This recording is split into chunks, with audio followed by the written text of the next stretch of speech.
ছোটবেলায় কোলে করে ঘুরে নিয়ে আসতে, এখন আমি দিদার কোলে নেব। তুমি দিদার কোলে নিয়ে ঘুরতে পারবা এখন? তার মানে তুমি দিদার থেকে বড় হয়ে গেছো, তাই তো? কিন্তু আসলে দিদা বল, কিন্তু আমি লম্বা হয়ে গেছি। তুমি লম্বা হয়ে গেছো। আসলে দিদা আমাকে যদি বড়দের ছোট করে নেয়, বড়ই তো উপরে হয়ে যাবে। হ্যাঁ। আর এই যে তার দিদা চুল বেঁধে দিচ্ছে, এই দেখেন। আর আমার মামি, এই যে আমার ভাই যে টুটুল গেট, তো সবাই চিনেন, তার মা। এই যে তাতে দিদা কি সুন্দর করে চুল বেঁধে দিচ্ছে তাকে। বিন্দু, তোমার কেমন লাগতেছে দিদা চুল বেঁধে দিছে? খুব ভালো। তুমি খুশি হয়েছো দিদা আসছে?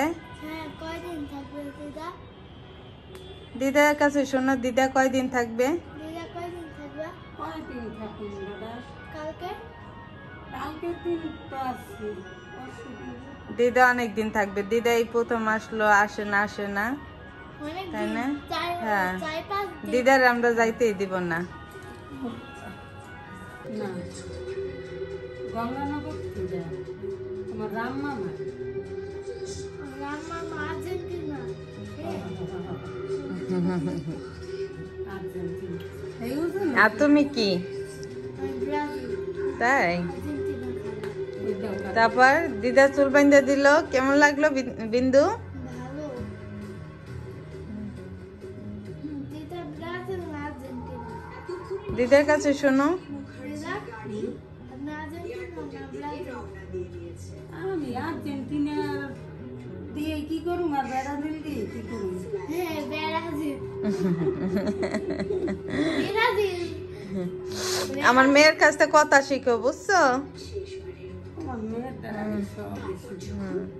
কলকাতার এয়ারপোর্টের ছবি ঠিক তখন তুমি বুঝতে পারবে কৌশিকী মুখার্জি যে তোমার পায়ের নিচের জমি হারিয়ে দিদারে বিন্দু, দিদারে থ্যাংক ইউ বলছো? দিদা একটা পাপ্পা দিয়ে দাও। দাদা কোথায় যাচ্ছ মা?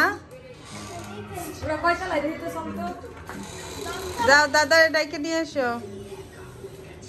বাই।